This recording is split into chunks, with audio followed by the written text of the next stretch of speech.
Mulakan insyaAllah. Assalamualaikum warahmatullahi wabarakatuh. Waalaikumsalam.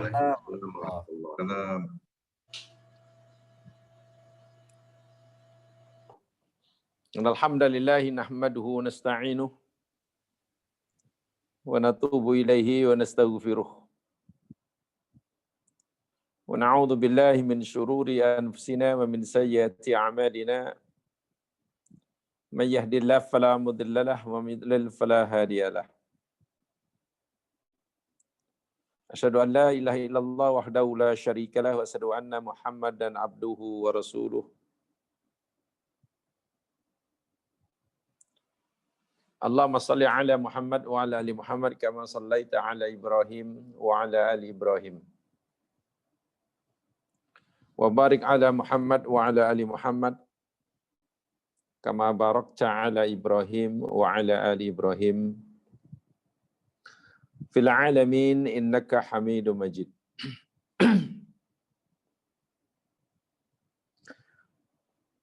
Rabbi shrah li sadri wa yassir li amri wahlul 'uqdatam min lisani yafqahu qawli. Raditu billahi wa rabba wa bil islami dina wa bi Muhammadin nabiyya wa rasulah. Bismillahilladzi la yadurru ma'asmi syai'un fil ardi wala fis sama' wa huwas samiul alim. Bismillahilladzi la yadurru ma'asmi syai'un fil ardi wala fis sama' wa huwas samiul alim. Bismillahilladzi la yadurru ma'asmi syai'un fil ardi wala fis sama' wa huwas samiul alim. Allahumma amin.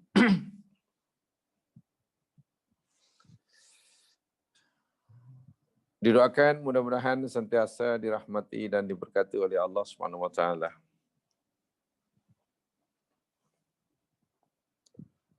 Muslimin muslimat rahimakumullah. Malam hari ini kita akan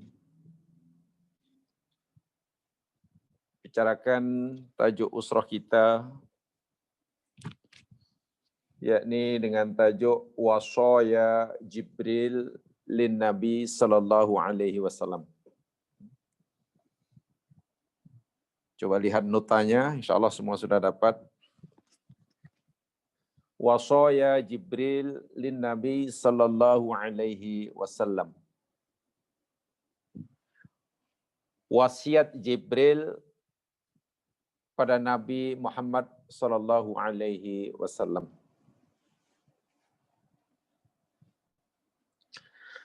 Apa yang kita nak bicarakan ini sesuatu yang sangat penting untuk kita jadikan panduan dalam menjalani hidup kita. Saya katakan begitu kerana ia wasiat ketua malaikat, malaikat Allah yang paling mulia, yakni Jibril, kepada manusia yang paling mulia, yakni Nabi Muhammad sallallahu alaihi wasallam. Benar di dalam Al-Quran ada wasiat Allah kepada hambanya. Dan itu wasiat yang paling tinggi.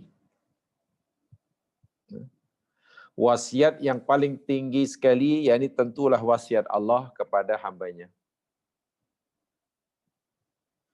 Wasiat kedua yang paling tinggi, yakni wasiat ketua malaikat kepada khatamul anbiya wal mursalin Nabi Muhammad sallallahu alaihi wasallam. Sebetulnya makna wasiat di sini tidaklah sama pengertiannya dengan wasiat dalam hal yang berkaitan dengan kematian, berkaitan dengan ahli waris, dan lain sebagainya.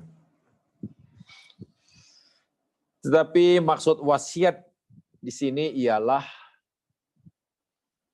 lebih merupakan pesanan yang mesti dilaksanakan. Pesanan yang mesti dilaksanakan. Bahkan ia berupa perintah. Jibril alaihissalam, saya katakan tadi, makhluk yang paling dekat dengan Allah, ketua malaikat, memberikan pesanan kepada Nabi Muhammad SAW sebagai semulia-mulia manusia, sebagaimana yang disabda Nabi SAW sendiri dalam hadis daripada Abdullah bin Umar bin Al-Khattab radhiyallahu anhuma. Mari kita pelajari sama. Ada 4 wasiat Jibril kepada Nabi SAW. Saya bacakan hadisnya, matannya dahulu.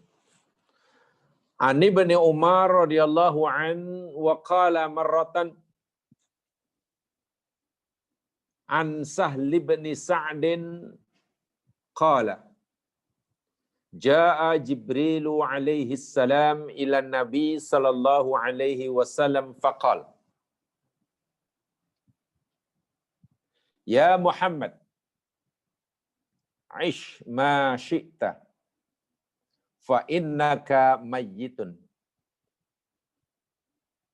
Wa ahbib man ahbabta, fa innaka mufariquhu. Wa'mal ma syi'ta, fa innaka majziyun bih. Tsumma qala Ya Muhammad, syaraful mu'min qiyamul lail wa izzuhu istighna'uhu 'anil nas.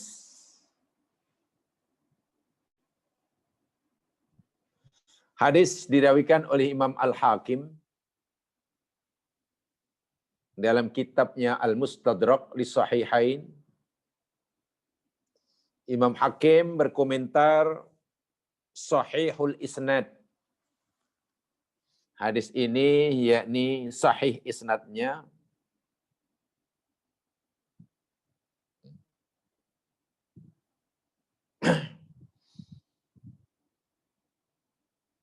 Wa wafaqahu Az-Zahabi.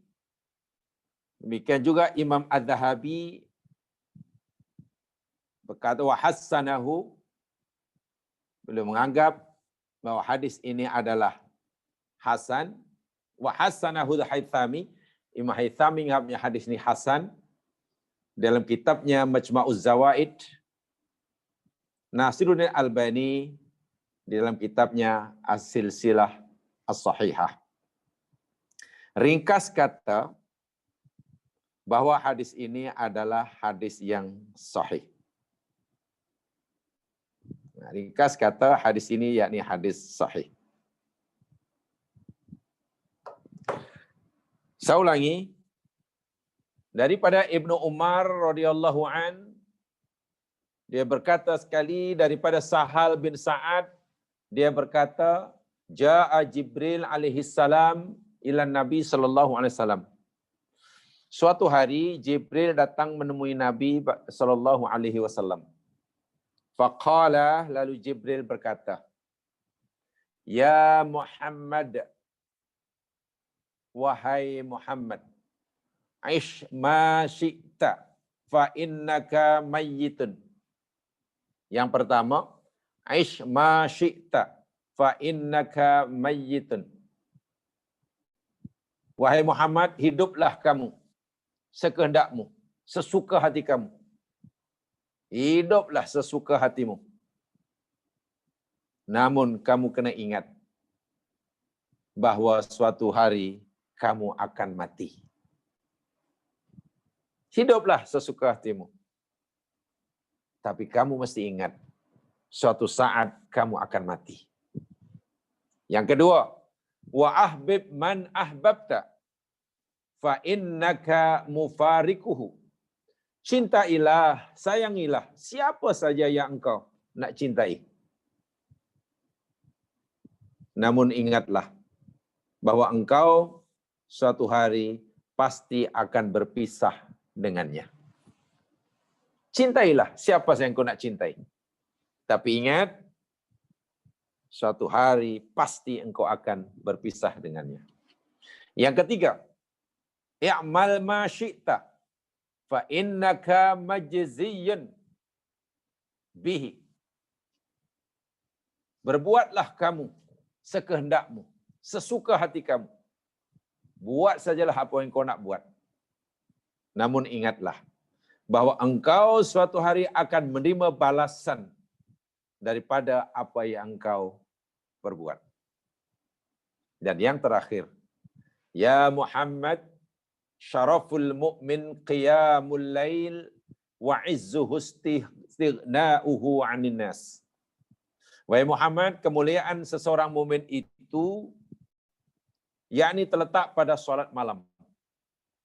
Dan kehormatan dirinya terletak pada tidak berhajatnya kepada orang lain.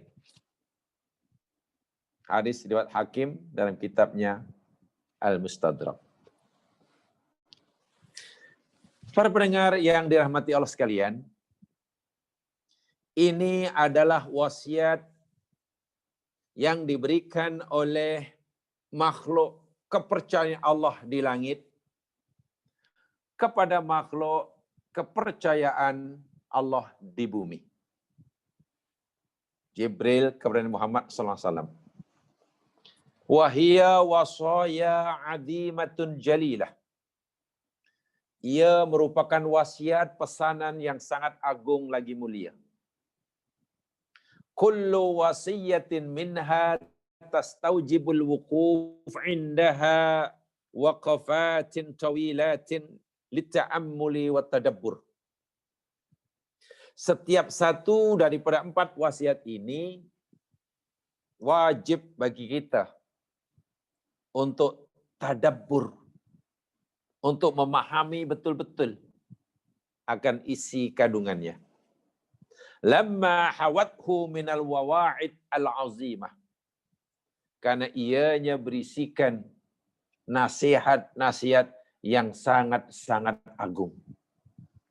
Wal ibarul jalilah, dan pengajaran-pengajaran yang sangat mulia. Fama ahrana an naqifa inda hadhil wasaya waqfat ta'ammulin wa tadabburin.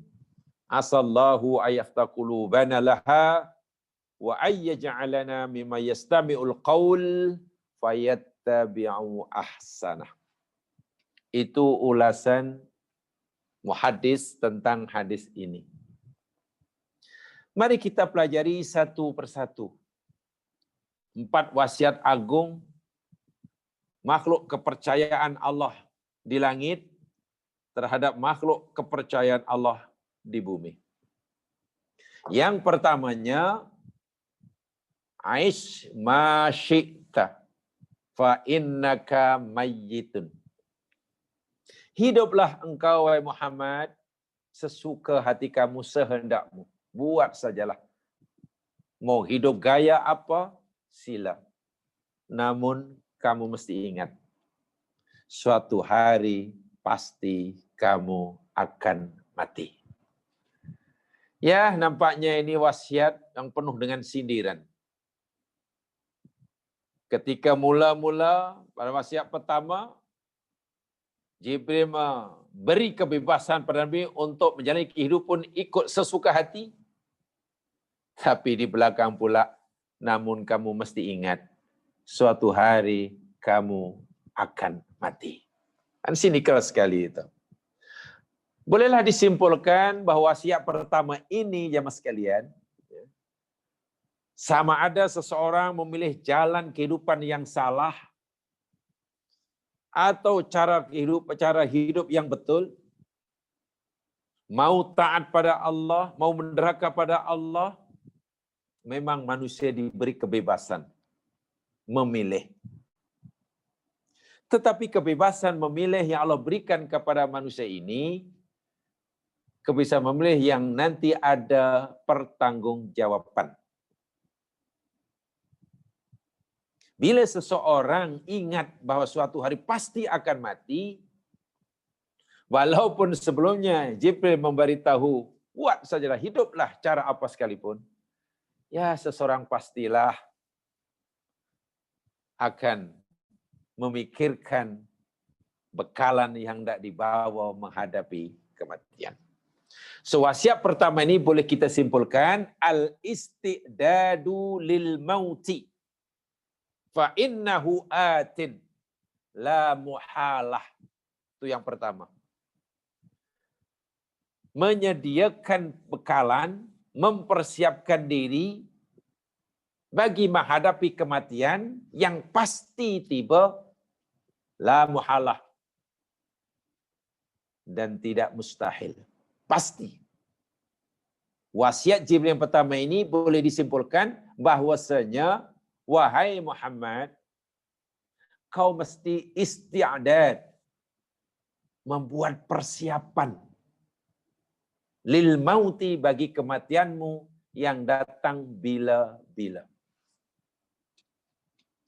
Jamaah sekalian, Nabi Muhammad ini makhluk Allah yang paling mulia. Manusia yang paling mengerti tentang Allah. Manusia yang paling disayangi oleh Allah. Manusia yang dijadikan oleh teladan, ikutan bagi seluruh makhluk Allah selepas baginda. Tapi Jibril masih memberi nasihat dan pesanan. Hendaklah kamu mencari bekalan, persediaan untuk menghadapi kematian. Subhanallah. Bukankah ini bermakna bahwa menghadap Allah Subhanahu wa taala itu sesuatu yang sangat-sangat dahsyat? Meninggalkan dunia, masuk ke alam barzah, memulakan perjalanan yang panjang, itu adalah perkara yang sangat-sangat dahsyat. Hatta Nabi Muhammad yang paling dekat dengan Allah sekalipun, manusia yang paling disayangi oleh Allah sekalipun, Jibril masih memberi pesanan kepada Nabi. Al-isti'adad. Kenapa? Karena Nabi SAW sekalipun dinyata oleh Allah dalam surah Az-Zumar ayat 30. Saya baca saja dalam nota ini. Karena nota ini sengaja saya tulis panjang jamaah sekalian. Ada berapa tuh ya? Berapa muka surat? 17. Cukup panjang. Di dalam surah Az-Zumar ayat yang ke-30 Allah berfirman, innaka mayyitun wa innahum mayyitun. Innaka, sesungguhnya engkau wahai Muhammad akan mati. Dan sesungguhnya mereka pun akan mati juga. Ini tidak dinafikan. Kematian adalah satu kepastian, kematian adalah satu keniscayaan. Kullu nafsin dha'iqatul maut. Setiap yang bernyawa pasti merasai kematian. Wa innama tuwaffawna ujurakum yaumal qiyamah. Sesungguhnya hanya saja kamu akan dipenuhkan, dicukupkan balasan kamu pada hari kiamat. Faman zuhziha 'anil nari wa udkhilal jannata faqad faz. Sesiapa saja yang dijauhkan daripada neraka dan dimasukkan surga, sungguh ia telah beruntung, berjaya. Wa mal hayatud dunya illa mata'ul ghurur. Dan tiadalah kehidupan di dunia ini tidak lain hanyalah kesenangan yang memperdayakan. Saya tidak perlu mengulangi ini karena dahulu kita telah pelajari dalam siri yang lepas. Ya. Dalil berikutnya, qul innal mauta alladhi tafirruna minhu fa innahu mulaqikum. Katakan wahai Muhammad, sesungguhnya kematian yang kamu melarikan diri daripadanya itu, maka sesungguhnya dia, yakni kematian itu akan menemuimu. Tsumma turadduna ila alimil ghaibi wasyahadah. Kemudian kamu akan dikembalikan kepada Allah Tuhan yang maha mengetahui yang gaib dan yang nyata. Fayunabbi'ukum bima kuntum ta'malun. Lalu dia Allah akan memberitahukan kepada kamu apa saja yang telah kamu kerjakan. Ini kita sudah yakin. Kematian adalah satu keniscayaan. Yang diingatkan oleh Jibril tadi, karena kematian itu pasti datangnya dan bila-bila, maka al-isti'dad lil maut, mempersiapkan diri atau mencari bekalan bagi menghadapinya, itulah wasiat pertama. Itulah pesanan Jibril pertama. Karena apa jamaah sekalian? Apa yang dikatakan oleh Ibnu Qayyim ini pun telah kita bicarakan pada siri yang lepas. Saya baca selepasnya apa yang dikatakan Ibnu Qayyim tentang kematian. Qala Ibnul Qayyim rahimahullah, idha'atul waqti asyaddu minal mauti.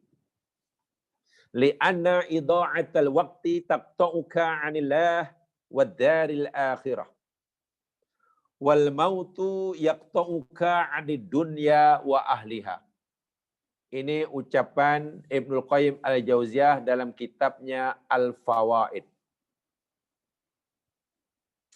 Artinya, mensia-siakan waktu itu lebih bahaya madaratnya daripada kematian. Kerana mensia-siakan waktu akan memutuskan dirimu daripada Allah dan negeri akhirat, sedangkan kematian hanyalah memutuskan dirimu daripada dunia dan penghuninya. Apa yang dimaksudkan oleh Ibnu Qayyim ini? Kematian memang dahsyat. Allah sendiri pun tadi di atas telah menyatakan setiap manusia ingin melarikan diri daripada kematian. Bermakna kematian satu peristiwa yang sangat dahsyat. Sebab dengan kematian seseorang akan meninggalkan atau berpisah daripada dunia dan penghuninya. Tetapi kata Ibnu Qayyim, kematian hanya memisahkan kita daripada dunia dan penghuninya. Sementara jika kita mensia-siakan waktu, mensia-siakan umur, mensia-siakan kehidupan, kita bukan hanya kehilangan dunia dan isinya, tapi kita akan kehilangan Allah dan hari akhirat. Orang yang kehilangan Allah dan hari akhirat, itu jauh lebih rugi, jauh lebih sengsara, jauh lebih celaka daripada orang yang kehilangan dunia dan isinya. Kehilangan dunia dan isinya dengan sebab kematian, tidak ada sesiapa pun yang boleh mengelak. Tidak ada. Nabi Muhammad SAW pun dinyata oleh Allah pasti meninggalkan dunia dan isinya, dan sekarang baginda sudah tidak ada. Saya ulangi, kehilangan dunia dan isinya, tidak ada sesiapa pun yang boleh mengelak. Tetapi kehilangan Allah, kehilangan kebaikan akhirat, ini boleh dielak. Boleh dielak. Allah beri pilihan kepada kita. Jika kamu tidak mau kehilangan aku, kata Allah, kamu jumpa aku dan aku ridha kamu, kamu ridha aku, dan kamu mendapatkan nikmat yang aku sediakan di akhirat, maka manfaatkan sebaik-baik peluang yang aku berikan kepada kamu di dunia. Tidak semua orang kehilangan Allah dan hari akhirat. Ramai yang memiliki Allah, ramai yang memiliki akhirat. Para nabi, para sahabat, pengikut-pengikut nabi, orang-orang mukmin, orang-orang muslim, Masya Allah. dia tidak kehilangan Allah dan dia tidak kehilangan akhirat. Walaupun mereka akan kehilangan dunia dan isinya. Sebab tadi saya katakan, semua manusia pasti akan kehilangan dunia dan isinya. Tak kira mukmin atau kafir. Sama ada Fir'aun atau para rasul. Sudah terbukti. Karena itu satu yang pasti. Sementara para nabi, sementara para pengikut nabi, orang mukmin, orang muslim, mereka tidak akan kehilangan Allah dan hari akhirat jika mereka tidak mensia-siakan kehidupannya. Sebab itulah Jibril berkata, Muhammad, hiduplah kamu sesuka hati kamu. Ini sindiran tuh sebenarnya. Tapi kamu kena ingat,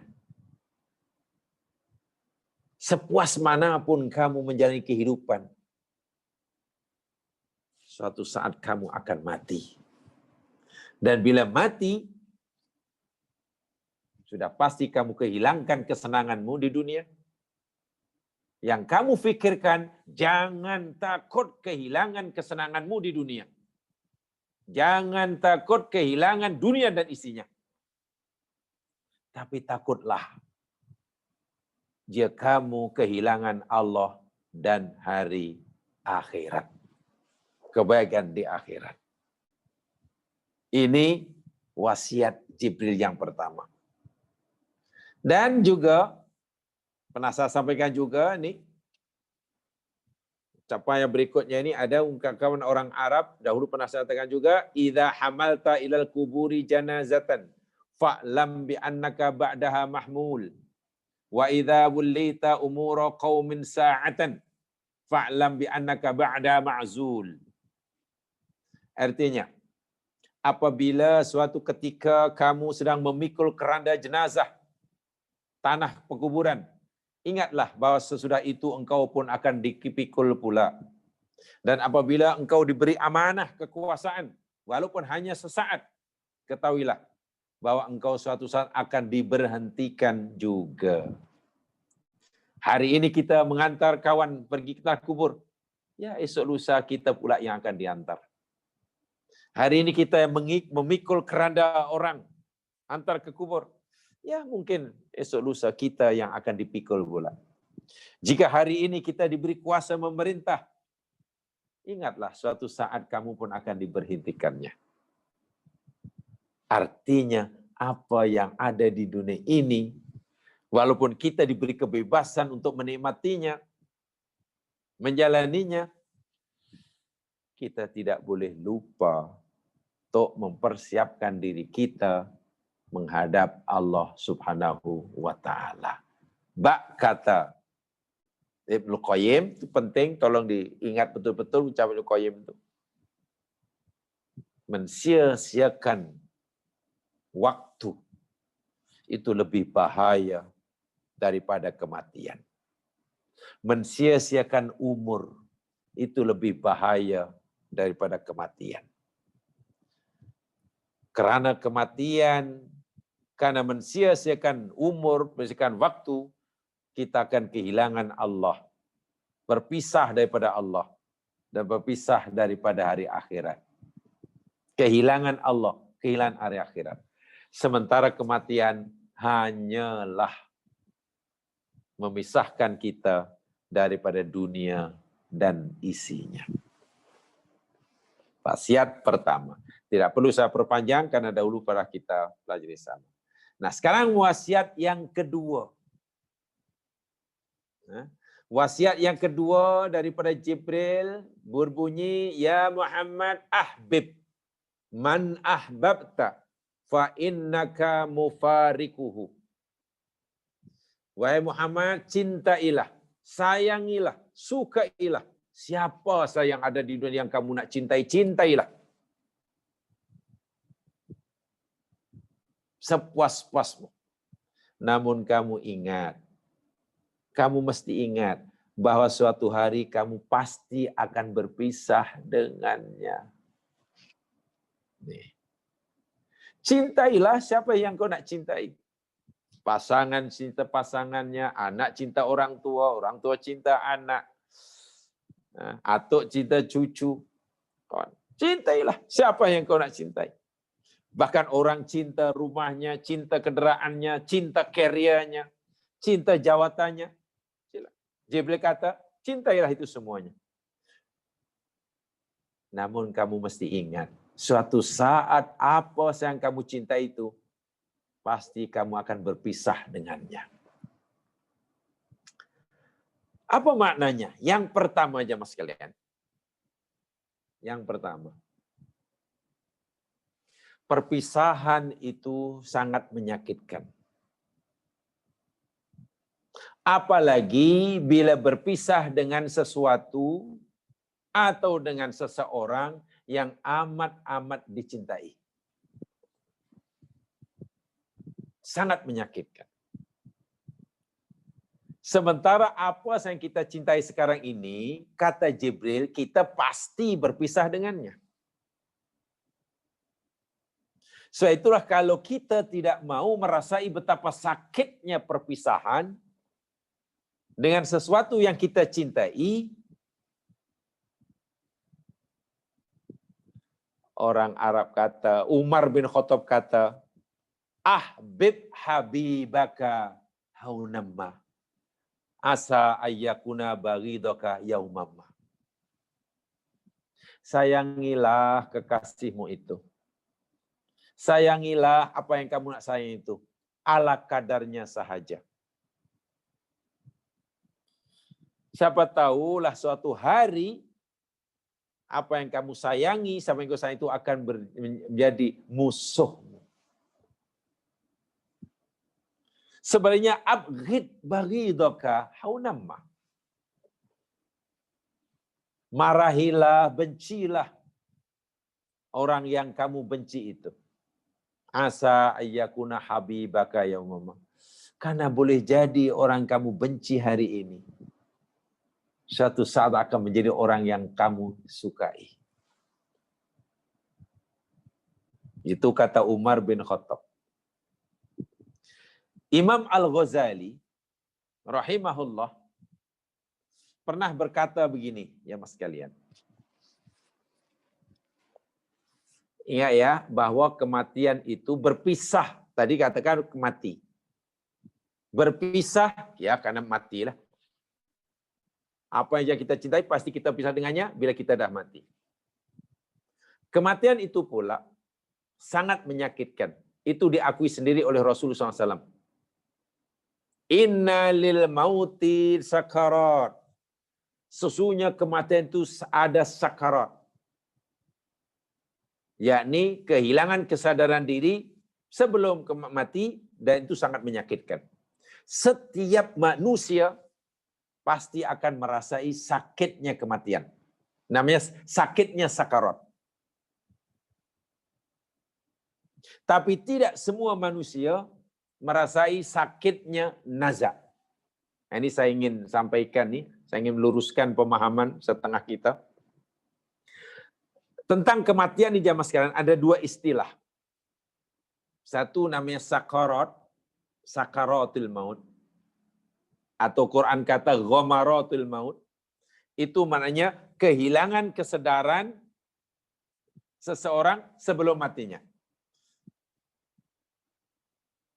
Itu namanya sakarat. Dan itu menyakitkan. Yang kedua yakni naza. Naza. Naza itu yakni terlepasnya nyawa, jiwa daripada tubuh badan kita. Berpisahnya, terlepasnya nyawa dan jiwa dari badan, proses berpindah itu namanya naza. Naza itu maksudnya menarik. Setiap manusia tak kira nabi atau bukan nabi, pasti akan merasai sakitnya sakarat. Sakarat. Sementara tidak semua orang akan merasakan sakitnya naza. Kenapa begitu? Mari kita lihat ayatnya dahulu. Ini penting saya utarakan, karena kita mungkin sudah terlanjur punya istilah yang kurang tepat. Coba lihat ya mas sekalian surah An-Nazi'at. Surah An-Nazi'at.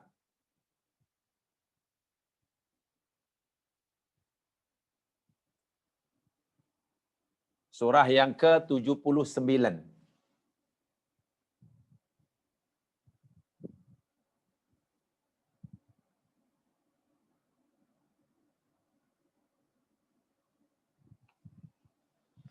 Surah yang ke-79.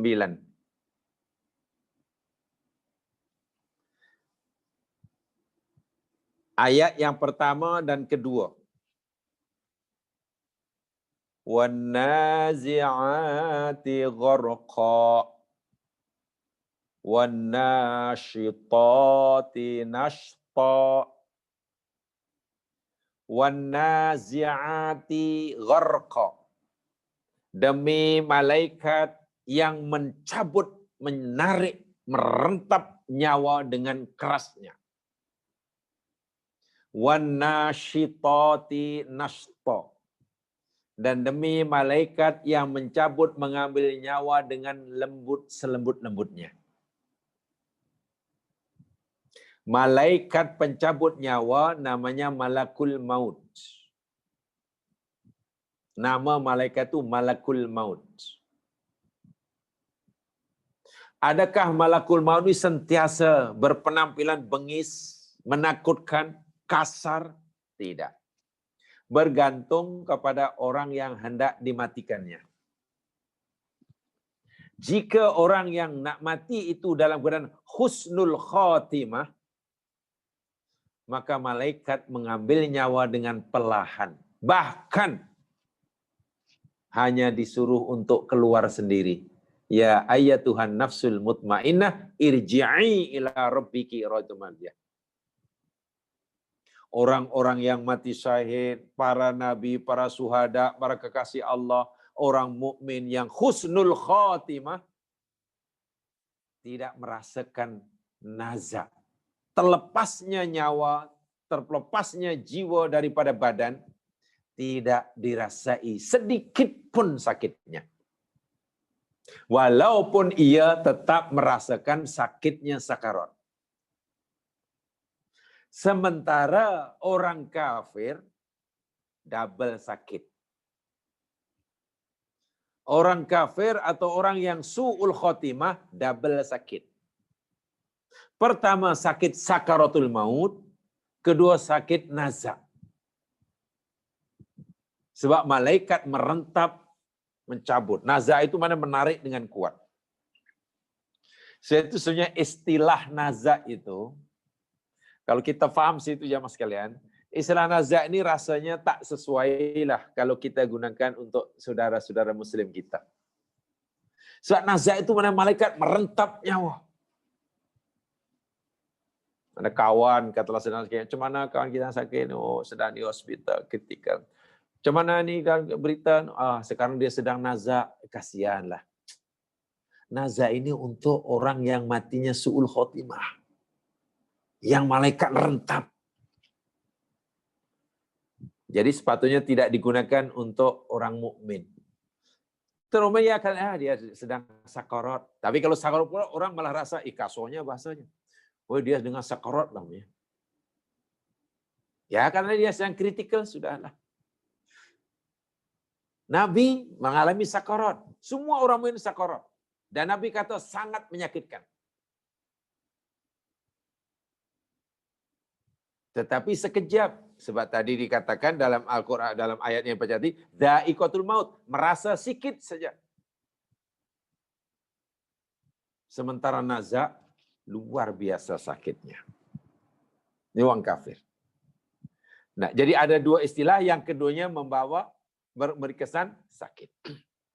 Baik, kata Imam Al-Ghazali, tadi saya katakan tadi, orang yang mati, yang mengalami sakit sakarat, atau mungkin juga sakit nazak sekaligus, akan bertambah rasa sakitnya kerana sehelai baju yang belum sempat dipakainya. Apa maksud Imam Ghazali ini? Seseorang yang mati dalam sakarat akan merasakan tambah sakitnya bertambah kerana sehelai baju yang belum sempat dipakainya. Begini maksudnya.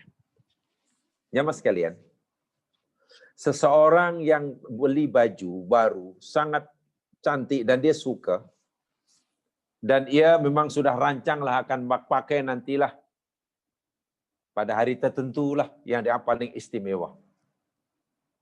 Memakai baju yang sangat disukai, bahkan belum memakainya pun pasti menyukainya. Suka. Dan suka itu letaknya dalam hati. Suka itu perbuatan jiwa. Suka bukan di mata, bukan di telinga, bukan di mulut. Suka itu jadi kaitannya dengan jiwa kita. Pasti kita suka. Tiba-tiba jiwa yang sangat menyukai baju tadi terpaksa berpisah dengan baju sebelum ia sempat memakainya. Maknanya mati. Maka jiwa itu akan bertambah sakit karena ingat bajunya tadi. Seberapa kuat cinta seseorang kepada dunia, maka seberat itulah nanti rasa sakitnya ketika berpisah dengannya. Itu maksudnya. Semakin seorang itu mencintai apa yang di dunia ini, tak kiralah berupa orang ke, manusia ke, harta ke, nanti bila berpisah, sakitnya bertambah-tambah. Sakit sakarat sudah pasti. Sakit karena berpisah dengan yang sangat dicintai, itu boleh dielak. Sakit sakarat tidak boleh dielak. Sakit karena berpisah dengan yang sangat dicintai, boleh dielak. Sakit nazak juga boleh dielak. Macam mana hendak mengelak sakit nazak? Ya, kita mesti berusahalah supaya mati kita dalam keadaan husnul khotimah. Nanti nazak tidak ada rasa sakit. Macam mana nak merasakan dan mengelakkan sakit sebab berpisah dengan yang dicintai? Kata Ali bin Abi Thalib, "Do' amwalaka fi yadik wala fi qalbik." Letakkanlah hartamu, letakkanlah segala sesuatu yang ada di dunia ini di tanganmu. Jangan kamu letakkan di dalam hatimu. Memang bahasanya agak filosofis ya mas sekalian. Bicara tentang ini bab ini memang agak filosofis bahasanya. Letakkanlah dunia dan isinya, orang yang kita sukai, benda yang kita di tangan, di luar. Jangan diikat di dalam hati. Bila kita ikat dengan hati kita, kita ikat dengan jiwa kita, nanti nak pisah, terpaksa direntap, sakitnya luar biasa. Sakitnya luar biasa. Sebab itulah, karena suatu saat pasti kita akan kehilangan, berpisah dengan kita cintai, dan seberapa sakit kita rasakan, bergantung seberapa kuat cinta kita kepada yang kita cintai. Jibril menasihatkan pada Rasul, Muhammad, cintailah. Siapa yang kamu nak cintai, cintai. Tapi kamu ingat, suatu saat pasti kamu akan berpisah dengan. Dan berpisah dengan yang saat dicintai itu sangat-sangat menyakitkan. Sehingga bak kata orang lah, kalau gunakan bahasa yang lebih tua sih. Ini bahasa yang lebih tua sedikit ya. Ini bukan bahasa muda, ini bahasa lebih tua sedikit. Kehilangan sesuatu itu sangat menyakitkan. Saya yakin. Kehilangan sesuatu itu sangat menyakitkan.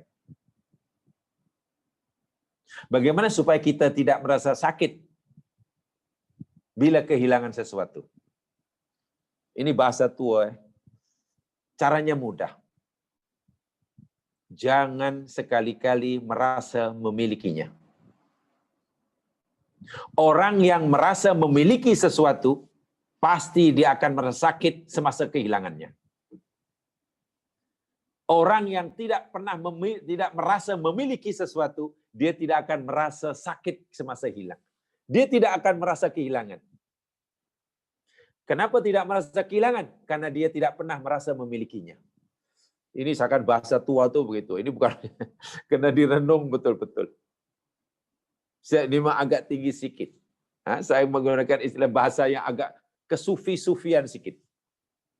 Agak tasawuf sedikit. Saya yakin semua sudah boleh mencerna bahasa ini. Kalau kita tidak mau rasa sakit, sedih karena kehilangan sesuatu, jangan sekali-kali merasa memilikinya. Semakin kuat kita merasa memiliki, maka semakin sakit nanti bila kita kehilangan. Dan pasti kita akan berpisah. Kata disanakan, kan kematian akan memisahkan segala-galanya. Memisahkan kita dari segala-galanya. Jadi bila kita tidak akan rasa sakit semasa hidup di dunia ini, kita jangan merasa memiliki apa-apa. Memang hakikatnya kita tidak ada hak untuk merasa memiliki apa-apa. Kenapa? Quran mengajarkan kita, lillahi ma fis samawati wa ma fil ard. Ayat yang selalu kita jadikan wirid selepas solat. Lillahi ma fis samawati wa ma fil ard. Bagi Allah lah segala apa yang di langit dan segala yang ada di bumi. Segala yang di langit, segala ini milik Allah. Dan Allah tidak pernah, bahasa yang selalu saya gunakan, Allah tidak pernah potong nama dengan kita. Bumi, langit dan isinya termasuk yang ada dalam diri kita, bahkan nyawa kita, jangankan orang lain, jangankan anak istri kita, jangan rumah kita. Diri kita itu pun milik Allah. Inna lillahi wa inna ilaihi raji'un. Karena ia milik Allah dan Allah tidak pernah potong nama, tak pernah tukar hak milik. Suatu saat pasti Allah akan ambil. Jika kita tidak mau merasa kehilangan, jika kita tak mau rasa sakit karena kehilangan, jangan merasa memiliki, karena kita memang tidak ada hak untuk merasa memilikinya. Itu penting untuk menjaga jiwa kita. Jangan sampai jiwa kita bertambah bebanan sakit semasa kita berpisah dengan segala-galanya. Sebab yang pasti setiap kita akan merasai sakarat. Sakarat itu luar biasa sakitnya. Nabi sendiri pun merasakan sakitnya. Apalagi kita. Tapi sakit karena naza, sakit karena berpisah dengan sesuatu, itu boleh dielakkan. Boleh dielakkan. Sebab itulah Allah berpesan pada kita, Nabi berpesan kepada kita, bila kita mencintai sesuatu dan yang kita cintai ini pasti akan berpisah dengan kita,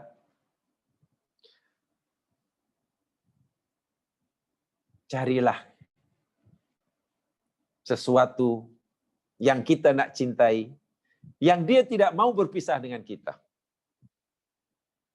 Cintailah sesuatu yang dia terus bersama kita dan tidak akan berpisah dengan kita. Bagaimana caranya?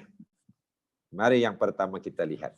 Jadi nasihat yang kedua, mufaraqatul ahbabi wal ashabi kainah la muhalah. Berpisah dengan kekasih, berpisah dengan kawan, itu suatu yang pasti terjadi dan tidak mustahil. Pasti. La muhalah itu mana tidak mustahil. Berpisah dengan ahibba. Ahibba itu sesuatu yang dicintai. Ima benda, ima orang. Wal ashab. Macam mana supaya kita pisah tu senang? Supaya masa pisah pun senang, tidak tambah sakit. Baik, jamaah sekalian, setiap kita pasti punya kawan di dunia ini. Ada kawan dekat, ada kawan jauh. Bahkan ada kawan yang sangat kita sayangi, yang sangat kita apa dalam hidup yang kita cintai. Ya pasangan kita, anak-anak kita, pasti orang yang paling kita sayangi, paling kita cintai. Kita juga sayang kepada sahabat-sahabat. Kita juga sayang kepada siapa saja sesama muslim. Itu kewajiban kita. Kalau kita tidak mau perpisahan itu nanti menambahkan sakit, ini formula dia. Allah ingatkan kita dalam surah Az-Zukhruf ayat 69. Ini yang pertama. A'udzu billahi minasy syaithanir rajim. Al-akhillau yawma idzin ba'duhum li ba'din aduwwun illal muttaqin. Al-akhilla, teman-teman akrab, teman kawan-kawan karib. Akhilla jamak daripada khalil. Nabi Ibrahim khalilullah. Khalil itu maknanya kawan yang paling akrab, paling dekat di dunia. Yauma idzin, pada hari itu, pada hari kiamat nanti, ba'duhum, sebagian mereka, li ba'din, bagi sebagian lain, aduun, bertukar menjadi musuh. Illal muttaqin, kecuali orang-orang yang bertakwa. Ringkas kata, apapun bentuk persahabatan kita dengan kawan orang lain, apapun bentuk hubungan kasih sayang kita dengan orang lain, seperti suami dengan istri, anak dengan orang tua, adik beradik, saudara mara, kawan sekerja, kawan sepermainan, kawan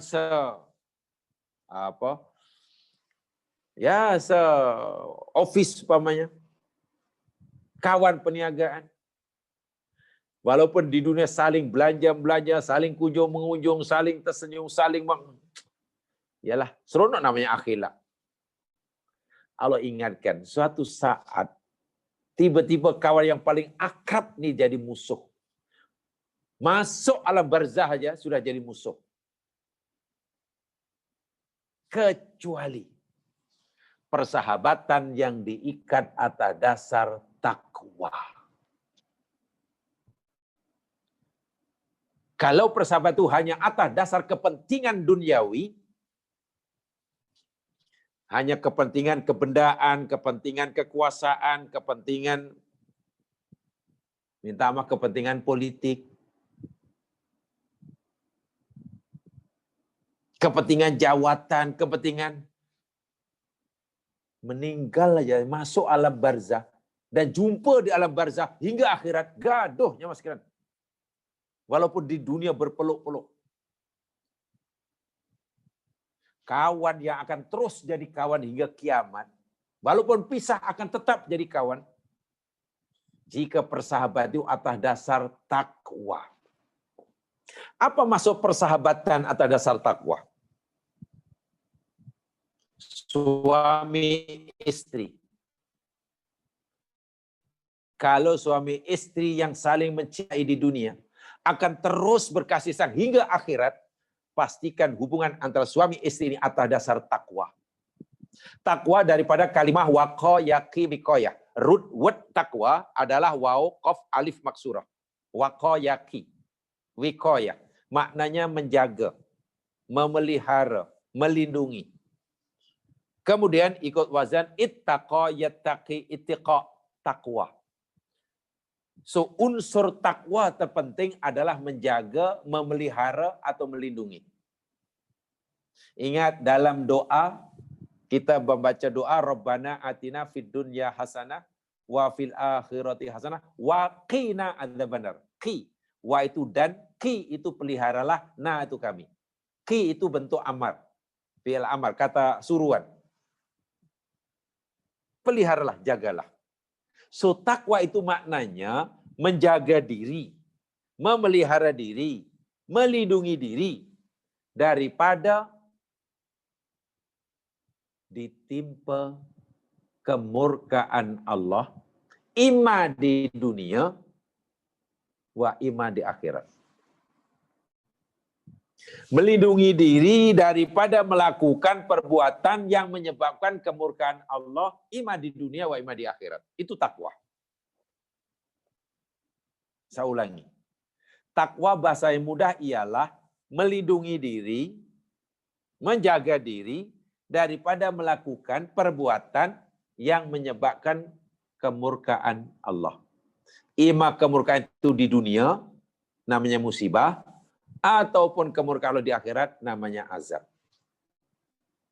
Sedangkan kita tahu, hanya ada dua sebab sahaja. Hanya ada dua perkara saja yang menyebabkan Allah murka kita. Tidak banyak. Hanya ada dua perkara saja yang menyebabkan Allah murka kita dunia dan akhirat. Satu, meninggalkan suruhannya. Dua, melanggar larangannya. Tidak ada yang lain. Tidak ada yang lain yang boleh menyebabkan kemurkaan Allah menimpa kita. Sama ada kerana kita meninggalkan suruhannya, ataupun kita melanggar larangannya. So takwa maknanya, pastikan diri kita ini buat apa yang Allah suruh, tinggal apa yang Allah tegah. Itu untuk diri kita. Bila kita sudah melindungi diri kita seperti ini, tak apalah itu kalau kita hidup seorang diri. Untuk diri kita. Kan kita ada kawan tadi. Kan kita ada istri. Kan kita ada suami. Kan kita ada anak. Kan kita ada saudara. Kan kita ada tadi. Yalah, kawan apa? Kawan perniagaan ke, kawan apa saja kan. Nah, ayat ini cerita tentang persahabatan. Ini bermakna antara kita sebagai suami dengan istri, antara kita sebagai istri dengan suami, antara kita orang tua dengan anak, antara kita dengan adik-beradik, antara kita dengan kawan, saling menjaga. Jangan sampai ada di antara kita meninggalkan suruhan Allah atau melanggar larangannya. Ini bermakna persahabatan atas dasar takwa, persahabatan yang saling ingat mengingatkan. Kawan melakukan perbuatan yang menyalahi agama, kita menegurnya. Walaupun mungkin dia tidak menyukainya. Kita pula yang melanggar agama, kawan pula yang mengingatkannya. Nah, persahabatan seperti ini dalam apa lapangan, ini akan kekal hingga hari kiamat. Tapi kan tidak mudah. Bahkan kadang ada orang, kalau selalu kita tegur, walaupun buat itu salah, selalu kita ingatkan, walaupun dia banyak lupa, malah tak suka dengan kita. Biasanya orang lebih suka jika kawan itu sentiasa support apa yang dia buat. Kipai-kipai ajalah. Buat apa-apa dia, okeylah, okey. Ayah saya suka, ayah pun suka. Ini sebenarnya bukan kawan nanti gaduh di akhirat. Kawan yang baik, kawan yang mengingatkan kita. Kawan ini tak baik tahu, apa yang awak buat ini sebenarnya salah itu. Allah kata salah itu. Nabi tak benarkan tu. Nabi suruh kita buat macam tu. Memanglah. Mana orang dengan mudah menerima nasihat kawan. Memang tidak mudah. Albik kawan tu sudah selalu belanja kita. Lagi berat kita mengingatkan. Bila kawan tu dah selalu belanja kita, kita nak ingatkan bila masalah berat sungguh ni. Kak ingatkan macam mana pula, kecil hati marah pula. Macam mana ni? Walhal, Allah ingatkan kita. Seakrab manapun persahabatan kita dengan sesiapa pun di dunia. Gelak sama, nangis sama, jalan sama lah. Itulah. Maknanya memang dua jiwa dalam satu, dua hati dalam satu badan ke apa istilahnya? Satu dua jiwa. Jadi gaduh tadi. Jika tidak ada dasar takwa. Takwa. Jadi Jibril ingatkan, wahai Muhammad, kamu boleh mencintai siapa sahaja, tapi nanti kamu akan berpisah, bahkan akan jadi musuh kamu. Kecuali kamu semasa bersama itu saling ingat mengingatkan. Sebab itu Nabi SAW jemaah sekalian, Masya Allah. Pantang Nabi melihat ada sahabatnya sama ada meninggalkan surat Allah atau melanggar larangannya. Nabi akan tegur saat itu pula. Tak kira lah. Dan itu tanda sayang Nabi kepadanya. Jamaah sekalian,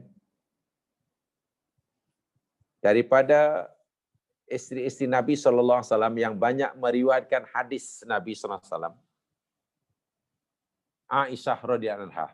Ya mungkin karena masih muda, sangat cerdas, sehingga banyak meriwayatkan hadis, banyak sahabat yang mengambil hadis pada Aisyah radhiyallahu anha. Dan banyak membantu Nabi. Sehingga terkesanlah Aisyah ini di antara istri Nabi yang Nabi sangat sayangi. Sungguh pun Nabi sangat menyayangi semua istrinya, termasuklah Aisyah radhiyallahu anha. Sayang Nabi kepada istrinya tidak menghalang Nabi menegurnya dengan keras jika istrinya buat salah. Ya. Ada satu riwayat, walaupun riwayat itu agak dipertikaikan, tapi kaitannya dengan adab. Nabi menerima tetamu. Tetamu ini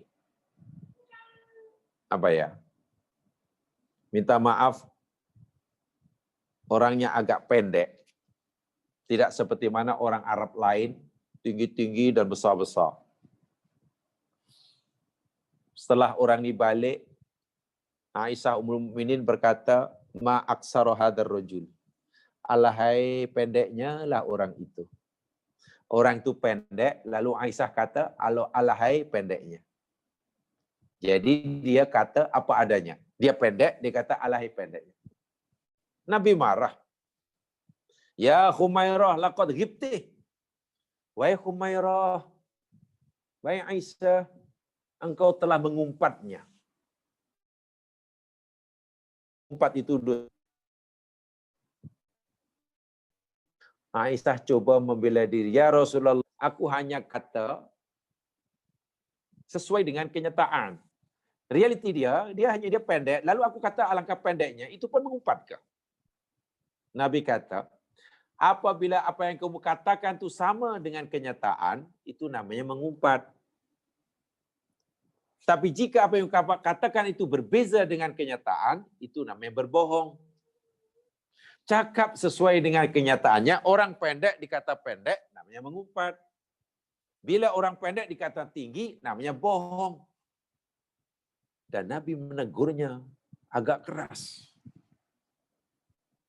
Ada sahabat melihat betis Ibnu Mas'ud. Betisnya kecil. Karena Ibnu Mas'ud orangnya kecil. Lalu dia kata, ma asghara saqa Ibnu Mas'ud. Alhai kecilnya lah kedua betis Ibnu Mas'ud. Cakap itu mungkin bagi kita hari ini benda yang biasa. Ditegur oleh Nabi dan Nabi marah. Dengan suara yang tinggi. Demi Allah, jika sekiranya bumi langit dan isinya ditimbang dengan kedua betis Ibnu Mas'ud, kedua betis Ibnu Mas'ud masih lebih berat. Nabi tidak boleh melihat sahabatnya melakukan perbuatan yang boleh menyebabkan kemurkaan Allah. Ditegurnya. Itu namanya persahabatan atas dasar takwa. Tak pandang, tak kira siapa yang buat salah ini, pak mertua ke, menantu ke, sahabat karib ke. Karena itulah pesanan Allah. Al-akhillah Tapi tidak mudah mengamalkan ini ya. Tidak mudah. Ini satu. Jadi sekuat manapun cinta kita pada seseorang, sekuat apapun cinta kita pada benda, kita akan berpisah. Dan perpisahan itu menyakitkan jika benda atau orang itu kita letakkan, kita ikat dengan jiwa kita. Kalau kita tidak mau pisah, walaupun hanya pisah fizikal, tapi hati tidak pisah dengan orang yang kita cintai, maka jalilah persahabatan itu, jalilah hubungan percintaan suami istri, anak dan itu berdasarkan takwa. Ingat mengingatkan. Saling tegur menegur bila melakukan kesalahan. Sekecil apapun. Pasangan hidup, melakukan pembadiran, tegur saat itu juga. Jangan mubadir. Mubadir itu dosa besar. Membiarkan pasangan hidup melakukan pembadiran, itu bukan tanda sayang. Karena membiarkan dia melakukan dosa besar. Tidak mudah memang mengamalkannya. Mengamalkan. Apalagi yang ditegur biasanya, tak boleh menerima. Ini berat sekali. Imam dalam tafsir At-Tabari, ayat yang ke-67 surah Az-Zukhruf tadi, dalam tafsir At-Tabari dijelaskan begini. Al-mutakhalluna yaumal qiyamah ala ma'asillahi fid dunya ba'duhum li ba'din adu. Yatabarra'u ba'duhum min ba'din illa alladhina kanu takhallu fiha ala taqwallah. Orang-orang yang saling bersahabat di atas dunia atas dasar maksiat kepada Allah Subhanahu wa taala, di akhirat nanti akan saling bermusuhan satu sama lain dan saling berlepas diri, tidak bertanggung jawab, kecuali mereka yang saling bersabar di atas takwa kepada Allah. Apapun persahabatan, jika ia tidak ada dasar takwa, saling ingat mengingatkan, saling tawasau bil haq, tawasau bis sabr, nah akhirnya akan jadi musuh. Sebab itu dalam agama kita tidak boleh pilih salah. Apa namanya salah pilih kawan. Salah memilih kawan. Itu bahaya sekali. Allah Subhanahu wa taala memberitahu kita betapa bahayanya bila orang salah pilih kawan. Berkawan disuruh, tapi bila salah pilih itu sangat bahaya. Ini dalilnya. Surah Furqan ayat yang ke-27 hingga 29. A'udzu billahi minasy syaithanir rajim.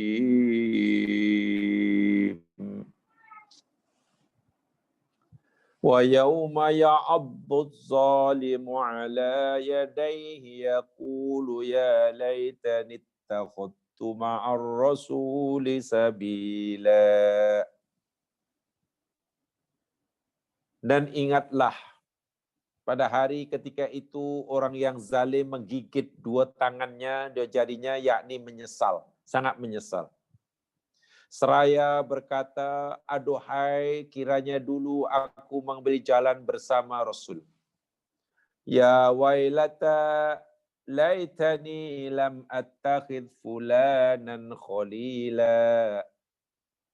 Kecelakaan besarlah bagiku. Kiranya aku dulu tidak menjadikan si fulan itu sebagai teman karibku. Laqad adallani 'anil dzikri ba'da idh ja'ani wa kana asy-syaitanu lil insani khadula. Sesungguhnya dia telah menyesatkan aku daripada Al-Quran ketika Al-Quran itu telah datang kepada aku. Dan adalah setan itu tidak mau menolong manusia. Maknanya sentiasa memperdayakannya. Ayat ini jamaah saya diturunkan ya, berkaitan dengan orang kafir Quraisy, sahabat Nabi, kawan Nabi asalnya, yakni Uqbah bin Abi Mu'aid. Uqbah bin Abi Mu'aid. badannya besar, orangnya hebat. Ini sahabat Nabi. Kawan Nabi maksud saya. Sepermainan daripada umur muda. Sehingga Nabi telah jadi Nabi, Nabi masih berkawan baik dengan dia. Nabi seru dia, Nabi ajak dia memeluk agama Islam. Tapi dia tidak mau. Tapi Nabi tidak memarahinya karena memang tidak boleh dipaksa. Suatu hari, Uqbah ini menjemput Nabi Muhammad SAW, kawan karibnya, datang ke rumah. Ya, untuk dijamu makan. Nabi pun datanglah mengabulkan jemputan kawan. Maklum kawan. Maklum sebagai kawan. Sesampai di rumah, jadi nak menjamu jamuannya, Nabi berkata pada Uqbah, "Wahai Uqbah, kita ini sudah lama berkawan. Apapun permintaanmu, aku tunaikan. Bahkan aku datang ke rumahmu ini pun tidak menunaikan hajat kamu, jemputan kamu. Karena aku sentiasa memenuhi jemputan daripada kamu, maka aku pun punyalah permintaan pada kamu. Karena kita ni kawan." Uqbah kata, "Apa itu Muhammad? Aku minta satu saja kepada kamu. Jadi aku minta kamu menyaksi bahwasanya tiada Tuhan yang bersembah melainkan Allah, dan kamu bersaksi bahwa aku utusannya." Maknanya mengucap asyhadu alla ilaha illallah wa asyhadu anna Muhammad Rasulullah. Uqbah pun apa lagi? Ya, kalau setakat itu Muhammad, aku bersaksi. Ya, aku mau. Aku bersaksi bahwasanya tiada Tuhan yang bersembah melainkan Allah, dan aku bersaksi engkau utusan Allah. Muslimlah, mukminlah itu Uqbah. Nabi pun seronok.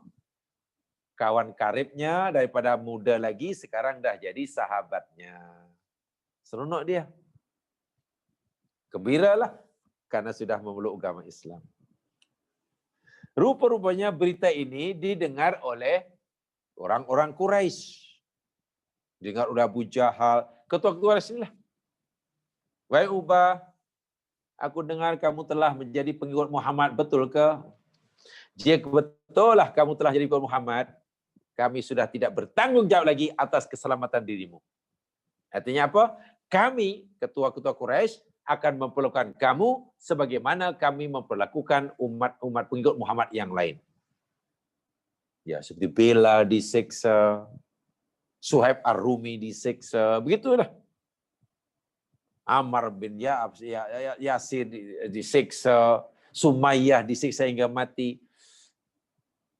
Itu ugutan ketua-ketua Quraisy. Uqbah serba salah. Kalau aku terus menjadi pengikut Muhammad, keselamatan diriku tidak terjamin. Tapi macam mana caranya supaya aku ini tetap dapat jaminan ingin keluar? Ya Muhammad. Lalu dinasihatilah oleh kawan, bagi idea. Kau cari saja Muhammad, kau maki dia, kalau perlu kau meludahi dia. Bila kamu ludahi muka Muhammad, taulah dia nanti bahawa kamu sudah meninggalkan agamanya. Dicarinya itu Rasulullah SAW, ringkas cerita, ketika Nabi sedang solat dekat dengan Ka'bah. Masa sujud itulah Uqbah yang berbadan besar, tinggi, pijak tengkuk Nabi. Nabi cerita, hampir-hampir aku tidak boleh bernafas. Sambil memaki-maki. Usai salat, Nabi tahu bahwa Uqbah telah meninggalkan agamanya. Dalam bahasa mudanya, murtad. Tapi Nabi tidak boleh buat apa karena di Makkah. Nabi hanya bersumpah, demi Allah, jika kita nanti jumpa lain, jadi akan dibunuh oleh Nabi. Ringkas kata, akhirnya Uqbah ini mati kafir. Mati kafir. Ya. Di akhirat nanti Allah dah beritahu ceritanya. Di akhirat Allah beritahu nanti orang ini akan kata, aduhai kalaulah dahulu. Dia menyesal. Lalu berkata, celakalah aku kalaulah dahulu aku tetap menjadikan Muhammad sebagai kawanku. Celakalah aku, kenapalah aku jadikan si Fulan. Fulan itu mana ketua-ketua Quraisy menjadi sahabatku. Sedangkan dia telah menyesatkan aku. selepas datang kepada aku peringatan. Menyesal karena meninggalkan Nabi Muhammad dan balik berkawan dengan ketua-ketua Quraisy. Ketua-ketua Quraisy. Tengok, dia hanya merasa seronok, tenang semasa di dunia karena dapat pelindungan keselamatan atas dirinya semasa di dunia. Di akhirat ia menyesal kerana meninggalkan Nabi Muhammad sallallahu alaihi wasallam. Dan Nabi mengingatkan kita dalam berkawan ini dalam hadis sahih, hadis lepasnya itu riwayat Abu Daud dalam sirah al-sahihah an Abi Hurairah radhiyallahu anhu ar-rajulu ala dini khalili falyandur ahadukum man yukhallil. Seseorang itu akan mengikuti din, agama, tabiat, akhlak kawannya. Karena itu hendaklah seorang di antara kamu memperhatikan siapa yang dia hendak jadikan kawan dekatnya. Seseorang itu akan mengikuti agama, tabiat, akhlak kawannya, kawan dekatnya. Maka hendaklah seorang itu seorang itu memperhatikan orang yang hendak dijadikannya kawan.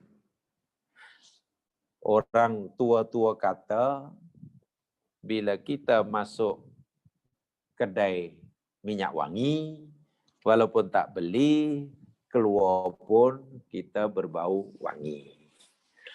Bila kita masuk kedai pandai besi, walaupun kita tak pukul besi, keluar kena hangus.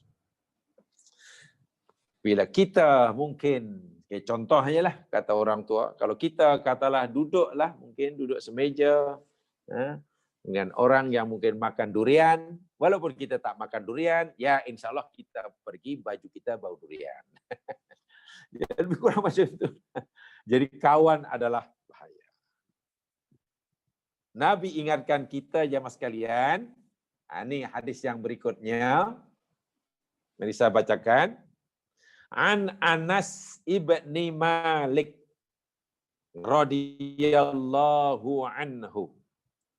Daripada Anas bin Malik radhiyallahu anhu. Baginda Nabi sallallahu alaihi wasallam bersabda, yatba'ul mayyita thalathatun. Yang akan mengikuti orang yang mati itu ada 3. Bila orang mati, yang akan ikut mengikutinya ada 3. Fayarji'u tsani wa yabqa ma'ahu wahid. 2 balik, yang 1 terus menemaninya. Yatba'uhu ahluhu wa maluhu wa amaluhu. 3 perkara yang akan mengikuti orang mati ke tanah kubur, yakni keluarganya ikut, hartanya ikut, amalnya pun ikut. Fayarji'u ahluhu wa maluhu. Keluarganya balik, hartanya pun balik, tanah ikut. Wa yabqa amaluhu, dan amalnya lah yang kekal mengikutinya ke alam barzah. Jadi kalau kita inginkan sesuatu, mencintai sesuatu, dan yang kita cintai ini tidak akan pisah dengan kita hingga bila-bila, menemani kita di alam barzah, menemani kita di akhirat, cintailah amal.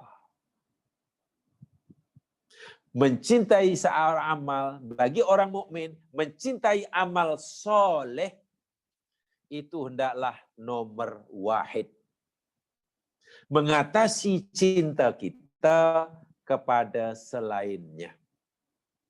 Kita boleh sahaja mencintai keluarga kita, memang itu suruhan agama.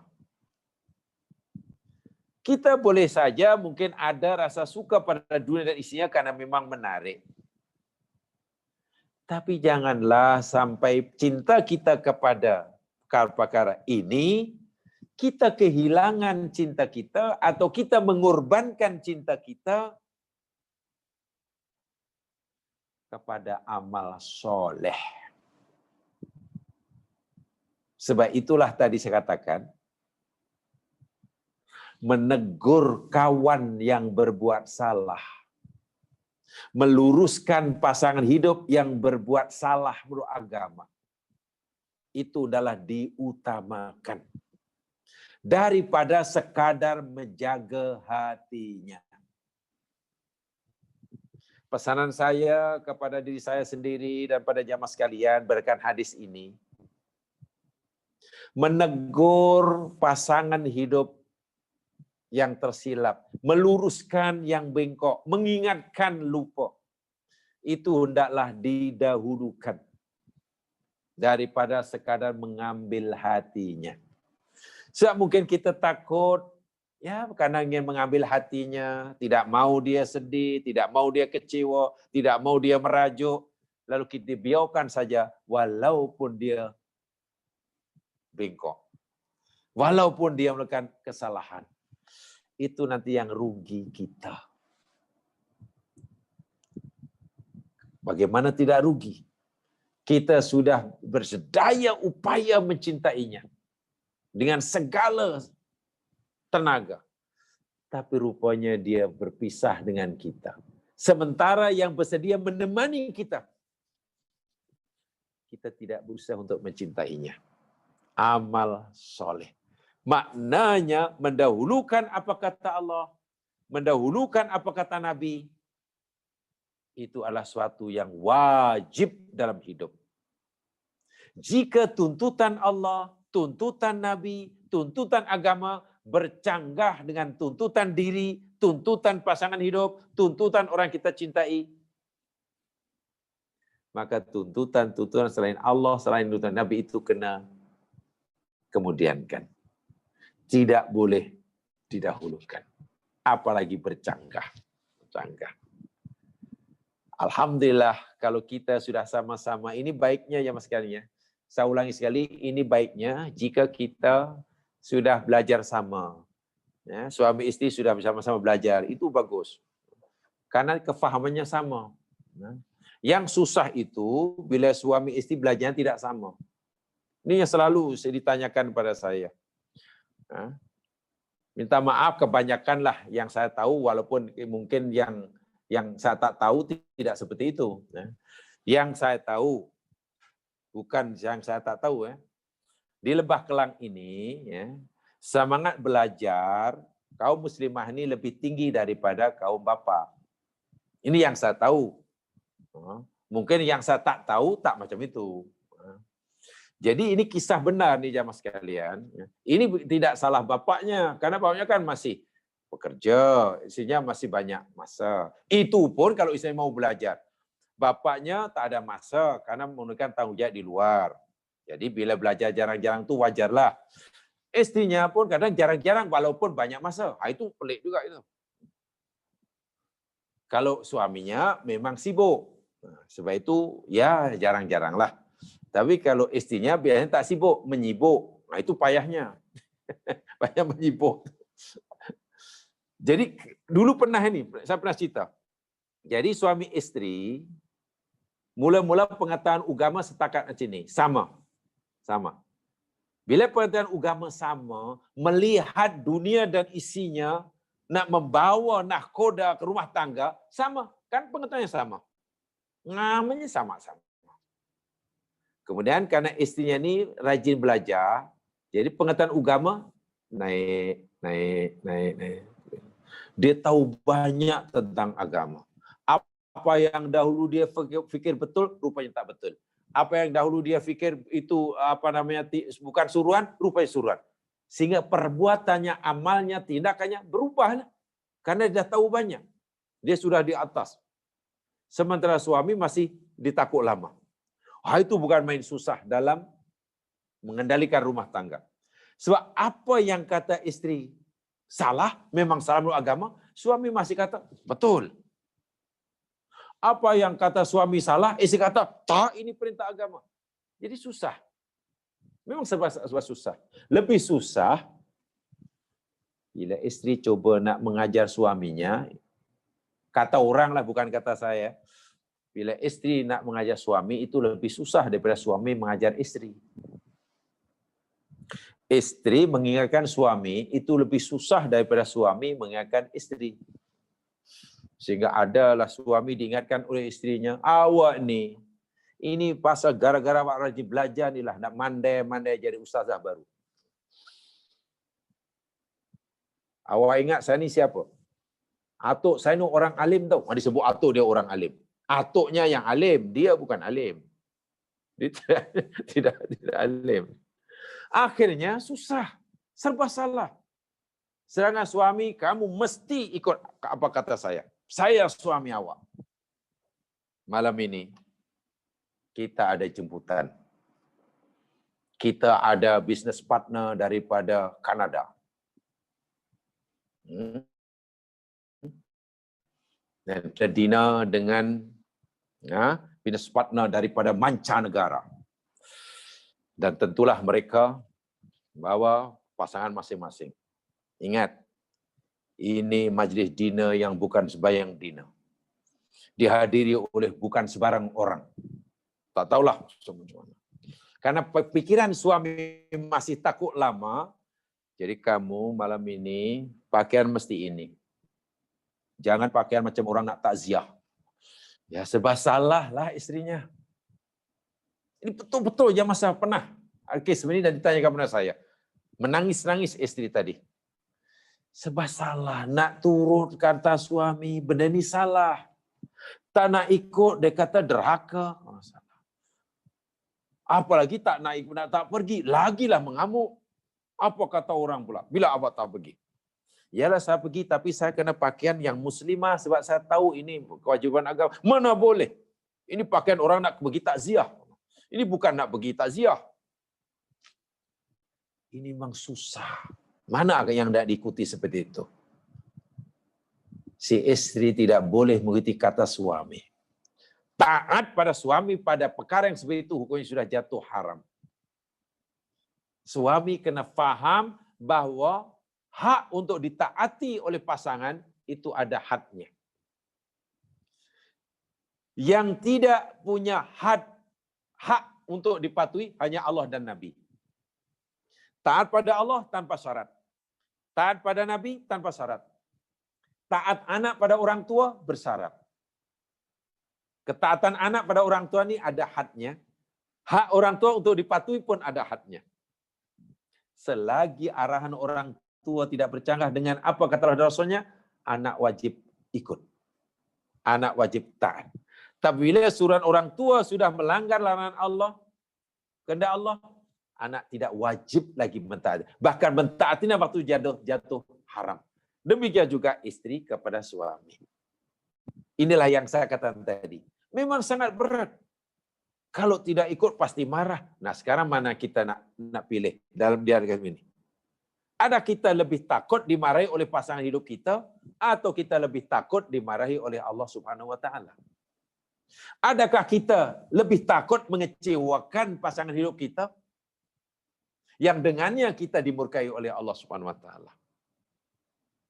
Ini yang dipesankan oleh Jibril kepada Nabi. Dan Nabi sebenarnya telah mempraktikannya. Bila Nabi sudah mempraktikannya, kali itu pesanan bahasa Jibril ini, ya untuk kita semua. Untuk kita semua.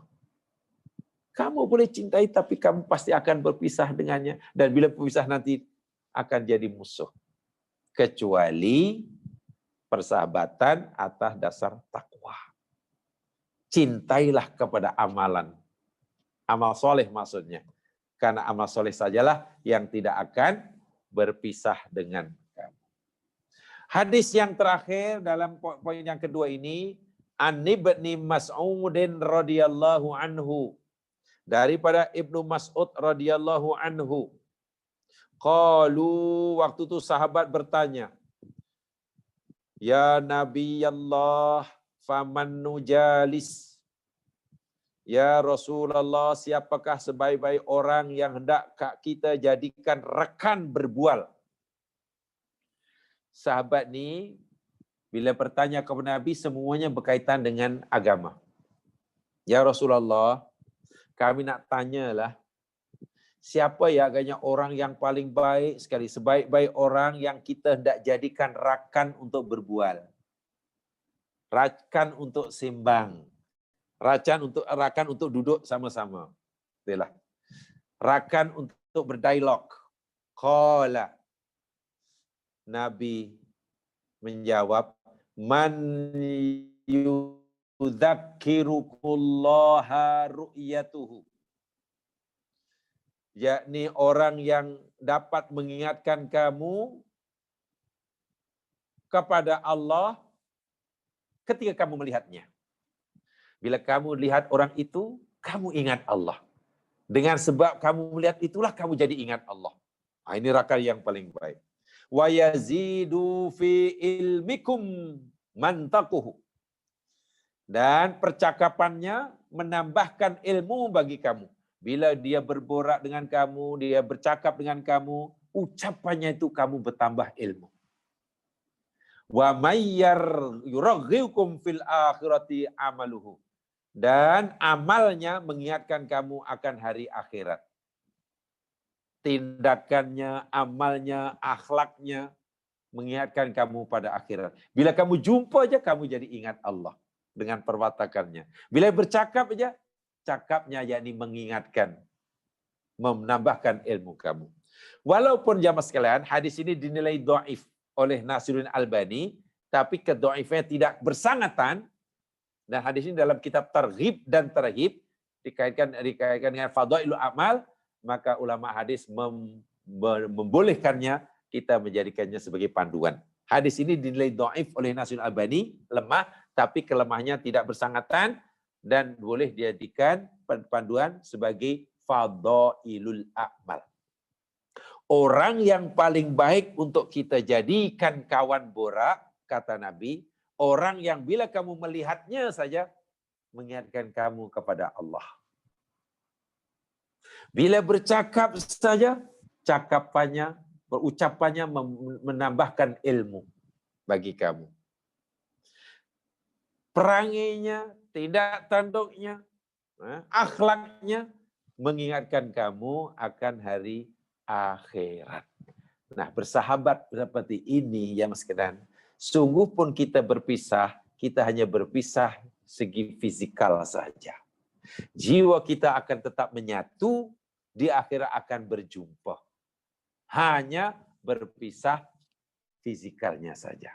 Dan perpisahan itu ya tidak akan menyakitkan kerana atas dasar takwa kepada Allah Subhanahu wa taala. Ya marhamukumullah. Ada 4 wasiat Jibril. Hanya sempat menyampaikan 2. Mudah-mudahan 2 ini menjadi panduan bagi kita. Yang pertama yakni al-istidad lil maut. Al-istidad lil maut. Dan yang keduanya yakni mufaraqatul ahibba wal ashab. Apa yang kita cintai, pasti kita akan berpisah dengannya. Apa yang kita sukai, pasti kita akan berpisah dengannya. Kita hidup boleh melakukan apa saja, bak kata Jibril, tapi itu sebenarnya sinikal sekali ya.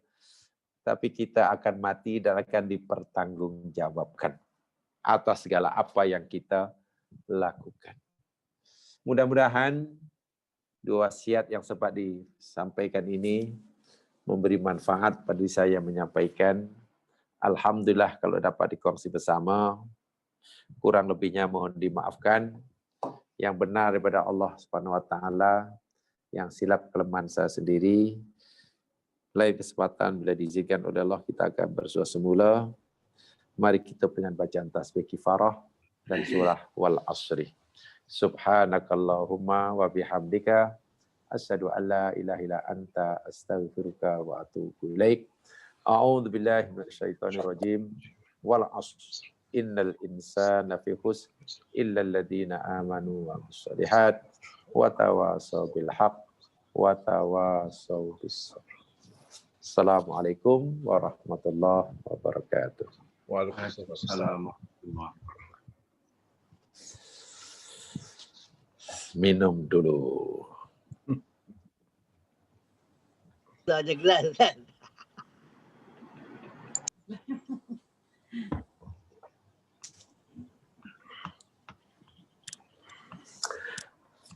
Habis pisang salai tak ada, Pak Hasan. Air putih je lah. Pisang salai tak ada, air putih je lah. Ustaz Ya. nak bagi tahu Haji Ahmad Hayan dekat hospital, dia baru mesej saya. Hayan. Oh iya ke? Dia masuk tadi kejap, dia join kita daripada hospital. Hospital mana? Dia tak bagi tahu tu. Dia suruh doakan lah. Okeylah. Mari kalau begitu kita doakan. Siapa yang? Dipohon keikhlasannya. Ikhlaskan niat kita masing-masing. InsyaAllah. Memohon bagi kesejahteraan Tuan Haji Hayan. Ya. Mudah-mudahan Allah SWT memberikan yang terbaik dan sentiasa melindunginya daripada segala musibah dan sentiasa mendapat kasih sayang insya-Allah. Ya. We are all at that age. Itulah. Allahumma salli ala Muhammad wa ala ali Muhammad kama sallaita ala Ibrahim wa ala Ibrahim wa barik ala Muhammad wa ala Muhammad kama barakta ala Ibrahim wa ala Ibrahim bil alamin innaka Hamidum Majid. Allahumma inna nas'aluka bi anna lakal hamdu la ilaha illa antal mannan badi'us samawati wal ard ya dzal jalali wal ikram ya hayyu ya qayyum ya hayyu ya qayyum ya hayyu ya qayyum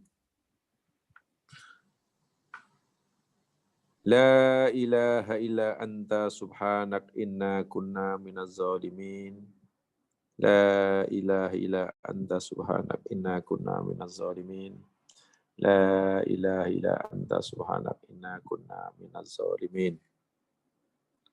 Allahumma inna ibaduka du'afa naftakiru ila rahmatika ji'naka mukirrina bidunubina fa in taghfir lana fa innaka lidzaka ahlu wa in tatrudna faman narju siwak. Allahumma inna nas'aluka an takshafa anna kurbatana an taghfir lana dhunubana an taqdiya hawaijana. Narju rahmataka ya Rahman.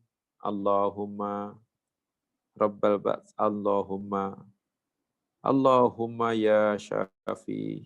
Allahumma ya Syafi ya Rabbal Ba'ts. Adhibil ba'sa min abdikal hakir. Adhibil ba'sa min abdikal hakir. Hayan. Allahumma shfih. Allahumma shfih. Allahumma shfih. Anta syafi la sifa ila sifa'u sifa'an la yugadiru saqama. Allahumma qdi Allahumma ja'al ma qadaita lahu kafaratan li dhunubi rafi'atan li darajati. Allahumma kun lahu wa la takun alaihi. Allahumma qdi lahu wa la taqdi alaihi birahmatika ya arhamar rahimin.